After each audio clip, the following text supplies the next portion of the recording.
अस्सलाम वालेकुम। In this video में हम नबी करीम सल्लल्लाहु अलैहि वसल्लम की रिसालत के आगाज़ और मक्का में पैगाम देने के बाद जो मुसीबतें आईं उन पर बात करेंगे। इस एपिसोड में हम नबी करीम सल्लल्लाहु अलैहि वसल्लम के पैगाम को लोगों तक पहुंचाने के हवाले से जो चीज़ें समझने को मिलती है उनको भी एक्सप्लोर करेंगे इंशाल्लाह। जब नबी करीम सल्लल्लाहु अलैहि वसल्लम को पहली वही मिली तो आपने अपनी ज़िंदगी का मकसूद समझा और उस मकसूद को पूरी दुनिया तक पहुँचाने का इरादा किया। आपकी ज़िंदगी का हर पल अल्लाह ताला के पैगाम को लोगों तक पहुंचाने में गुजर गया। नबी करीम सल्लल्लाहु अलैहि वसल्लम ने अपनी रिसालत का आगाज़ अपनी फैमिली से किया। पहली शख्सियत जो इस्लाम कबूल की थी वो आपकी वाइफ हज़रत खदीजा रज़ियल्लाहु अन्हा थी। उसके बाद आपने अपने सबसे करीबी रिश्तेदार और दोस्तों को भी दावत दी। जब नबी करीम सल्लल्लाहु अलैहि वसल्लम ने अपने पैगाम मक्का के लोगों तक पहुँचाना शुरू किया तो उन्होंने बहुत सी मुसीबतें दुश्वारियों का सामना किया। मक्का के लोगों ने नबी करीम सल्लल्लाहु अलैहि वसल्लम के पैगाम को मंजूर नहीं किया बल्कि उन्होंने इसके खिलाफ बहुत सी दुश्वारियाँ खड़ी कर दी। लोगों ने नबी करीम सल्लल्लाहु अलैहि वसल्लम को अपने मकासद को पूरा करते हुए देखना शुरू कर दिया। दुश्मनों ने आपको बेहद बेइज्जती की और दबाव डाला। फिर भी नबी करीम सल्लल्लाहु अलैहि वसल्लम ने अपनी मिसाली सब्र और इस्तिकामत के साथ अपनी रिसालत को पूरा करते रहे। आपका पैगाम इंसानियत, तौहीद और अदल की तरफ था जो लोगों को जाहिलियत और मुशरिकत से निकालने का रास्ता दिखाता था। आपका सब्र और दावा बहुत मिसाली था। जब आपको दुश्मनों ने परेशान करने की कोशिश की थी तो आपने कभी भी अपने पैगाम को बदलने की कोशिश नहीं की थी। आपका दावा देना सिर्फ एक रवैया था जो इंसानियत की बेहतरी के लिए था। आपको यकीन था कि जो अल्लाह ताला ने पैगाम दिया है वो दुनिया तक ज़रूर पहुंचाए जाएंगे। आपकी दावत सिर्फ दोस्तों तक नहीं थी बल्कि पूरी दुनिया के लिए थी। जब आपका पैगाम फैलने लगा तो मक्का के मुशरिक लोगों ने अपनी हिलमतियों और जुल्मों से मुसलमानों की ज़िंदगी में दुख भरे वाक़ियात डाली। मुशरिकों ने मुसलमानों को उनकी जान, माल और इज्जत से मार मार कर उनको मुसीबत में डाल दिया। हज़रत बिलाल रज़ियल्लाहु अन्हु की मिसाल ली जा सकती है जो एक आबिद और बहुत सब्र करने वाले सहाबी थे। उन्हें मुशरिकों ने नींद में रखने के लिए मार मार कर पहचान दी, लेकिन मुसलमान अपने ईमान और सब्र पर कुछ कुर्बान कर रहे थे। मक्का में मुसलमानों पर इतनी मुसीबतें हो गई थी कि नबी करीम सल्लल्लाहु अलैहि वसल्लम ने मदीना की तरफ हिजरत करने का फैसला किया। हिजरत एक तारीखी और बहुत ज़रूरी वाक़या था जिसमें नबी करीम सल्लल्लाहु अलैहि वसल्लम उनके सहाबा मक्का से मदीना सफ़र की तैयारी कर रहे थे। मदीना की तरफ हिजरत के लिए नबी करीम सल्लल्लाहु अलैहि वसल्लम ने एक नए दौर की शुरुआत की जिसमें इस्लाम का पैगाम पूरी दुनिया तक पहुंचाना था। नबी करीम सल्लल्लाहु अलैहि वसल्लम की रिसालत का आगाज़ मुश्किलात और दुश्वारों से भरा हुआ था। मक्का में आपने अपने पैगाम को अपनी ज़िंदगी का मकसूद बनाकर मुसीबत और दुश्मन का सामना किया। आपकी सब्र और इस्तिकामत की वजह से इस्लाम का पैगाम पूरी दुनिया में फैल गया। नबी करीम सल्लल्लाहु अलैहि वसल्लम का हिजरत का सफ़र इस्लाम की तारीख़ में एक ज़रूरी मोड़ था जिसे आज हम हर वक्त याद करते हैं। नबी करीम सल्लल्लाहु अलैहि वसल्लम का जब रिसालत का खुला ऐलान किया तो कुरैश के सरदारों पर एक अजीब घुनूदगी तारी हो गई। पहले तो उन्होंने इस दावत को एक आम बात समझा, लेकिन जब देखा कि लोग धीरे धीरे इस्लाम की तरफ बढ़ रहे हैं तो उनका गुस्सा बढ़ने लगा। नबी करीम सल्लल्लाहु अलैहि वसल्लम ने सबसे पहले अपने करीबी रिश्तेदारों और दोस्तों को इस्लाम की दावत दी। सबसे पहले जो लोग इस्लाम में दाखिल हुए वो हज़रत खदीजा रज़ियल्लाहु अन्हा जो आपकी मोहब्बत भरी ज़िंदगी का सबसे अजीम साथी थी। उसके बाद हज़रत अबू बकर रज़ियल्लाहु अन्हु जो तुरंत नबी करीम सल्लल्लाहु अलैहि वसल्लम की बात पर ईमान ले आए और इस्लाम के सबसे करीबी साथी बन गए। उसके बाद हज़रत ज़ैद बिन हारिस रज़ियल्लाहु अन्हु जो पहले नबी के ग़ुलाम थे मगर नबी करीम सल्लल्लाहु अलैहि वसल्लम ने उनको अपना बेटा बना लिया था। इनके अलावा भी बहुत से लोग धीरे धीरे इस्लाम में दाखिल होने लगे। 3 साल तक छुप छुप कर इस्लाम की दावत देते रहे। जब अल्लाह ताला का हुक्म आया कि दावत को अब खुल्लम खुल्ला दिया जाए तो आपने एक दिन पहाड़ी पर चढ़कर आवाज़ दी, अगर मैं तुमसे कहूँ कि इस पहाड़ के पीछे एक लश्कर छुपा है जो तुम पर हमला करने वाला है तो क्या तुम मेरी बात मानोगे? तो सब ने कहा हाँ, क्यों नहीं, हमने आपको कभी झूठ बोलते नहीं देखा है। फिर नबी करीम सल्लल्लाहु अलैहि वसल्लम फरमाने लगे कि मैं तुम्हारे आने वाले अजीम अजाब से डरा रहा हूँ। अल्लाह ताला की इबादत करो, सिर्फ उसी का हुक्म मानो और शिर्क से बचो। ये सुनकर अबू लहब गुस्से में बोल उठा, तेरा नुकसान हो, क्या इसलिए तूने हमें यहाँ बुलाया है? और उसी वक्त सूरह लहब नाज़िल हुई। जो अबू लहब और उसकी बीवी की तबाही का इजहार करती थी। जब कुरैश ने देखा कि इस्लाम तेज़ रफ्तार से फैल रहा है तो उन्होंने मुख्तलिफ तरीक़ों से इसको रोकने की कोशिश की।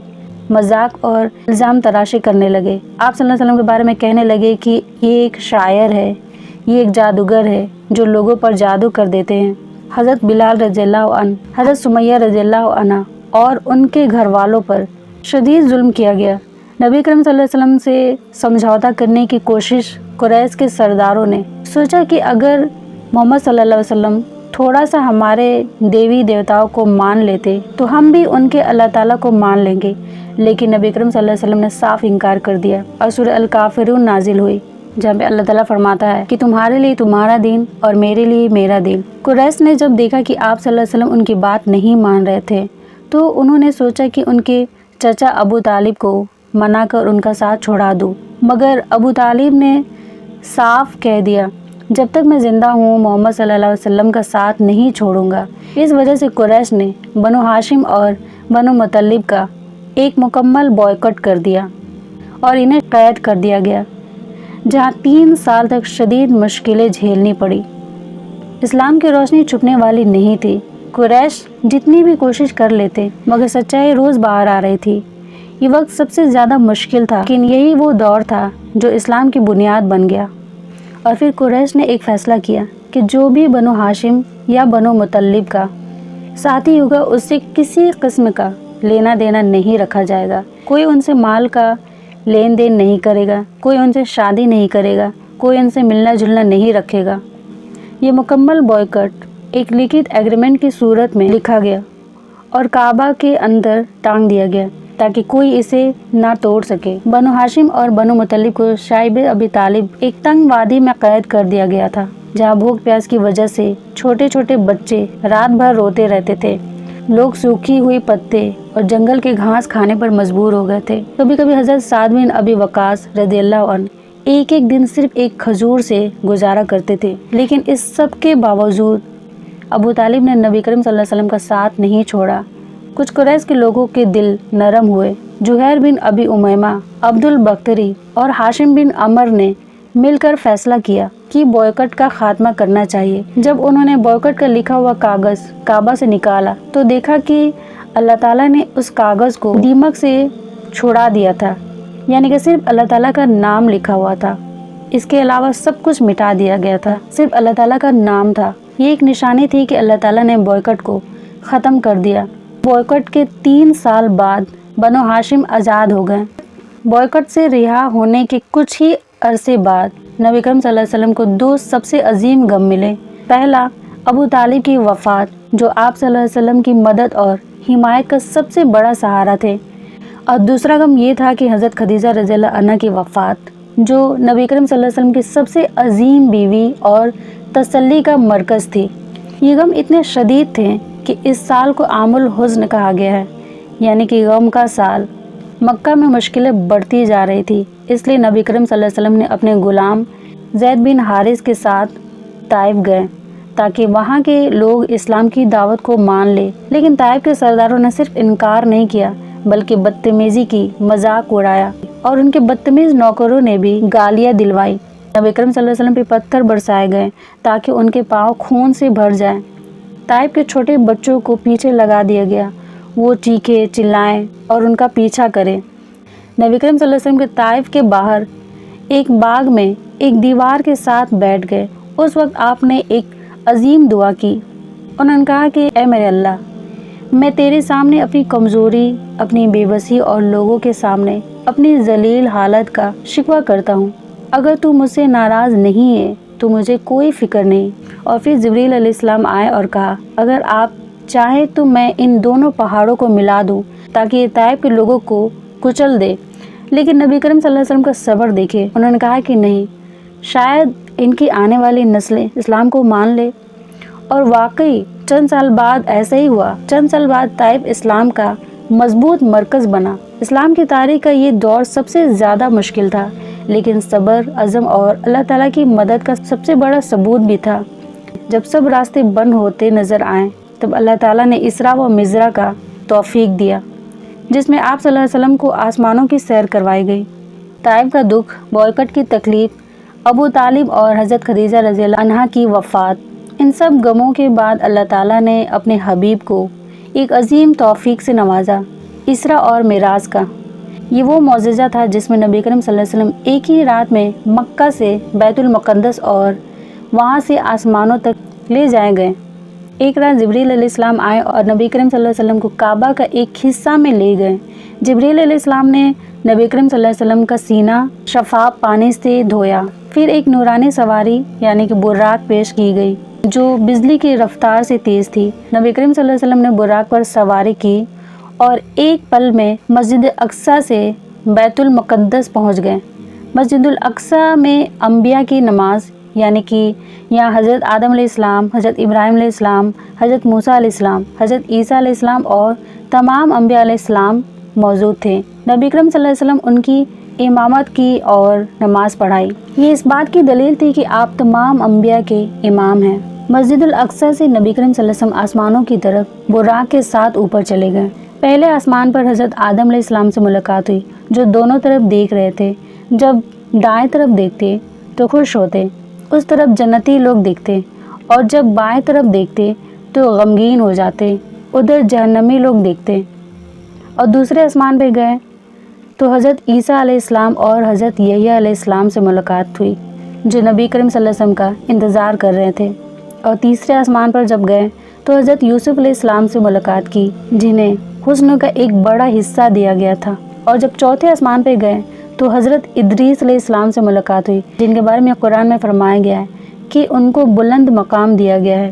اور پانچویں آسمان پہ گئے تو حضرت ہارون علیہ السلام سے ملاقات ہوئی جو بنی اسرائیل کے عظیم نبی اور امام تھے۔ اور جب چھٹے آسمان پر گئے تو حضرت موسیٰ علیہ السلام سے ملاقات ہوئی جو رو رہے تھے۔ جب پوچھا گیا کہ آپ کیوں رو رہے ہیں تو کہا کہ مجھ سے کم عمر سے ایک نبی محمد صلی اللہ علیہ وسلم آئے ہیں جن کی امت میری امت سے زیادہ ہوگی۔ اور ساتویں آسمان پر جب گئے تو حضرت ابراہیم علیہ السلام سے ملاقات ہوئی جو بیت المعمور کے ساتھ تھے۔ بیت المعمور یہ آسمان کا کعبہ ہے جس میں روز 70,000 فرشتے عبادت کرتے ہیں جو پھر دوبارہ واپس نہیں آتے۔ اور پھر سدرۃ المنتہا اور اللہ تعالیٰ سے ملاقات یعنی کہ ساتویں آسمان کے بعد نبی کریم صلی اللہ علیہ وسلم سدرۃ المنتہا تک پہنچے۔ یہاں ایک عظیم درخت ہے جہاں انسان کا علم ختم ہو جاتا ہے۔ یہاں نبی کریم صلی اللہ علیہ وسلم نے وہ عظیم مناظر دیکھے جو کسی اور نے نہیں دیکھے۔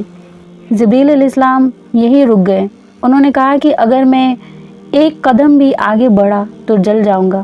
نبی کریم صلی اللہ علیہ وسلم نے اللہ تعالیٰ کے سب سے قریب پہنچے اور سب سے بڑی نعمت جو ملی وہ ہے نماز کا ہدیہ، نماز کا گفٹ ملا۔ اللہ تعالیٰ نے 50 نمازوں کا حکم دیا۔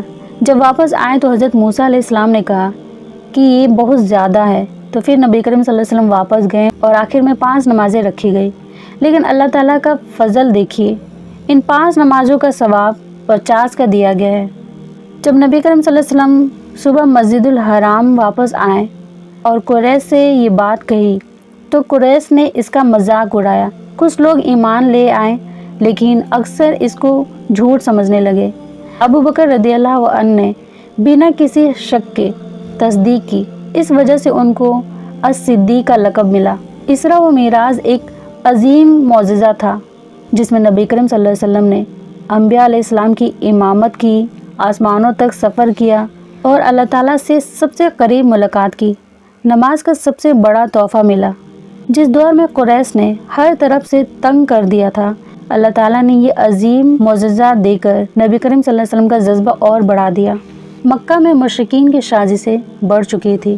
ابو طالب اور حضرت خدیجہ رضی اللہ عنہا کی وفات کے بعد قریش اور زیادہ بے بس کر چکے تھے۔ انہوں نے نبی کریم صلی اللہ علیہ وسلم کے قتل کا منصوبہ بنایا۔ اس مشکل دور میں اللہ تعالیٰ نے ایک نئی راہ کھول دی، مدینہ کا سفر۔ مدینہ سے حضرت اوس رضی اللہ عنہ اور حضرت خزرج کے لوگ حج کے دوران مکہ آئے اور نبی کریم صلی اللہ علیہ وسلم سے ملے۔ پہلے سال کچھ لوگ آئے اور اسلام قبول کیا۔ اگلے سال 70 سے زیادہ لوگ آئے اور رسول اللہ صلی اللہ علیہ وسلم سے مدد کا وعدہ کیا۔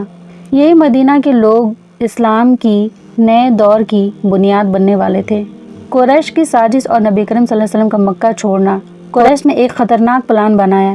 ایک ہی رات میں ہر قبیلے کا एक आदमी तलवार लेकर नबी करीम सल्लल्लाहु अलैहि वसल्लम को मार दे ताकि किसी एक शख्स पर इल्ज़ाम ना आए और बनु हाशिम बदला ना ले सके। लेकिन अल्लाह ताला का इरादा कुछ और था। जिब्रील अलैहिस्सलाम आए और नबी करीम सल्लल्लाहु अलैहि वसल्लम को साजिश की खबर दी। नबी करीम सल्लल्लाहु अलैहि वसल्लम ने हज़रत अली रज़ियल्लाहु अन्हु को अपनी जगह सोने को कहा। जब मुश्रिकीन घर के बाहर खड़े थे, आप सल्लल्लाहु अलैहि वसल्लम उनके बीच से निकल गए और किसी को पता भी नहीं चला। अल्लाह ताला का ये मौजज़ा था। मुश्रिकीन की आंखों पर पर्दा पड़ गया। हज़रत अबू बकर रज़ियल्लाहु अन्हु के साथ 3 दिन तक एक गार में छुपे रहे। मुश्रिकीन ने हर तरफ तलाश की। एक मर्तबा गार के बिल्कुल करीब आ गए। हज़रत अबू बकर रज़ियल्लाहु अन्हु घबरा गए, मगर नबी करीम सल्लल्लाहु अलैहि वसल्लम ने उन्हें तसल्ली दी और कहा कि गम ना कर, अल्लाह ताला हमारे साथ है। अल्लाह ताला ने एक मकड़ी का जाल बना दिया और एक कबूतर ने अंडा दे दिया। मुश्रिकीन समझने लगे कि यहाँ कोई नहीं हो सकता और वापस चले गए। जब कुरैश को पता चला कि नबी करीम सल्लल्लाहु अलैहि वसल्लम निकल चुके हैं, तो उन्होंने 100 ऊँट का इनाम रखा। जो नबी करीम सल्लल्लाहु अलैहि वसल्लम को पकड़ेगा उसे मिलेगा। तो हज़रत सुराग बिन मलिक रज़ियल्लाहु अन्हु ने इनाम के लालच में पीछा किया, मगर हर मर्तबा घोड़ा गिर पड़ा। वो समझ गए कि ये अल्लाह ताला की मदद है। उसके बाद उन्होंने इस्लाम कबूल किया और वापस चले गए। नबी करीम सल्लल्लाहु अलैहि वसल्लम कुबा में क़याम किया। यहाँ इस्लाम की पहली मस्जिद कुबा बनाई। यहाँ से चलकर मदीना दाखिल हुए। मदीना में खुशी का मंजर था। जब आप सल्लल्लाहु अलैहि वसल्लम मदीना पहुँचे तो लोग बेइंतहा खुश थे। बच्चियाँ नशीद पढ़ रही थी। हर कोई चाह रहा था कि नबी करीम सल्लल्लाहु अलैहि वसल्लम उनके घर मेहमान बने। नबी करीम सल्लल्लाहु अलैहि वसल्लम ने वहीं रुकने का फैसला किया जहाँ उनकी ऊँटनी रुक गई और वहीं मस्जिद नबवी की बुनियाद रखी गई। हिजरत सिर्फ एक नया शहर ढूंढना नहीं था, ये इस्लाम की नई दौर की शुरुआत थी। अब इस्लाम सिर्फ एक छुपी हुई दावत नहीं, बल्कि एक खुली निज़ाम बनने वाला था। ये इस्लाम का पहला इस्लामी रियासत बनेगी। नबी करीम सल्लल्लाहु अलैहि वसल्लम मदीना के लोगों की रहनुमाई करेंगे और नए कानून बनाएंगे। मक्का से हिजरत एक नया दौर था जिसमें इस्लाम एक मकबूल दीन हक बनने जा रहा था। नबी करीम सल्लल्लाहु अलैहि वसल्लम का एक नया सफ़र आगाज़ हो चुका था। मदीना इस्लाम का मरकज़ बनने वाला था। हिजरत के बाद मदीना सिर्फ एक नया शहर नहीं था, बल्कि इस्लाम के नए दौर की शुरुआत थी। नबी करीम सल्लल्लाहु अलैहि वसल्लम ने यहाँ एक इस्लामी रियासत की बुनियाद रखी जो इंसाफ और अकीदत का मरकज़ बनी। मस्जिद नबवी की तामीर इस्लाम का पहला मरकज़ था। जहाँ नबी करीम सल्लल्लाहु अलैहि वसल्लम की ऊँटनी रुकी थी, वहीं मस्जिद नबवी बनाई गई। ये सिर्फ इबादत का मकाम नहीं था, बल्कि इस्लामी सल्तनत का मरकज़ था। यहाँ लोग तालीम हासिल करते, मुश्किलें हल होती और इस्लामी कानून बनता। मस्जिद की तामीर में खुद नबी करीम सल्लल्लाहु अलैहि वसल्लम ने काम किया। सहाबा ने मिट्टी उठाई, पत्थर लगाए। नबी करीम सल्लल्लाहु अलैहि वसल्लम खुद ईंट उठाते और फरमाते, ये असल ज़िंदगी है, आखिरत के लिए अमल करना। मक्का से आए हुए मुहाजिरीन के पास कुछ नहीं था, घर माल, कोई मददगार नहीं था। तो नबी करीम सल्लल्लाहु अलैहि वसल्लम ने एक तरीका निकाला जिससे इस्लाम एक मजबूत जमात बन सके। मुहाजिरीन मक्के के मुसलमान और अंसार मदीना के मुसलमान के बीच भाईचारा कायम किया। हर एक अंसारी एक मुहाजिर का भाई बना। जो कुछ भी था वो आपस में तकसीम किया गया। इस मेहनत से इस्लाम एक ताकतवर रियासत बन गया जिसमें हर शख्स एक दूसरे का मददगार था। मदीना सिर्फ मुसलमानों का शहर नहीं था, यहाँ मुस्लिम, यहूदी, मुशरिक और मुनाफिक सब बसते थे। हर एक का अपना कानून और रिवायत थी। लाजिम था कि मदीना एक नया कानून बनाए जो सबको एक साथ रखे। नबी करीम सल्लल्लाहु अलैहि वसल्लम ने मीसाके मदीना बनाए, इस्लाम का पहला कानून। सब लोग एक उम्मत की तरह रहेंगे, हर किसी का दीन आज़ाद होगा। मदीना का दुश्मन सबका दुश्मन होगा, कोई किसी पर जुल्म नहीं करेगा। मुस्लिम और यहूदी एक साथ रहेंगे, मगर मदीना का ईमान दर रियासत इस्लाम पर चलेगा। ये इंसानी तारीख का पहला लिखा गया कानून था जिसमें सबके हक की हिफाजत थी। मदीना की यहूदी काबिल और बनु कैनुका, बनु नादिर, बनु कुरैजा सिर्फ समझौता करने का दिखावा कर रहे थे। उनका इरादा सिर्फ मदीना का निज़ाम तोड़ना था, जबकि मुनाफिकों का सरदार अब्दुल्ला बिन उबय सिर्फ दिखाने के लिए मुसलमान बना था। ये लोग इस्लाम को कमज़ोर करना चाहते थे। नबी करीम सल्लल्लाहु अलैहि वसल्लम इन सब फितनों से वाकिफ़ थे, मगर उनका सब्र और हिकमत मदीना को मजबूत करती गई। इस्लाम का निज़ाम सिर्फ सियासत तक महदूद नहीं था, मुसलमानों के मजहबी, रूहानी और मुआशरती निज़ाम का भी आगाज़ ज़रूरी था। हज़रत बिलाल रज़ियल्लाहु अन्हु की पहली अज़ान, पहली बार मदीना की फ़िज़ाओं में अल्लाह अकबर की सजदा गूंज उठी। ये इस्लाम की नई पहचान थी जो आज तक कायम है। नमाज का निज़ाम इस्लामी रियासत का असल रूह था। इस्लाम की नई रियासत अब एक नई आजमाइश के लिए तैयार हो रही थी। मुशरिकीन मदीना पर अटैक का प्लान बना रहे थे। मुस्लिम सिर्फ 313 थे, मगर ईमान से मजबूत थे। बदर की जंग इस्लाम का सबसे बड़ा इम्तहान होने वाली थी।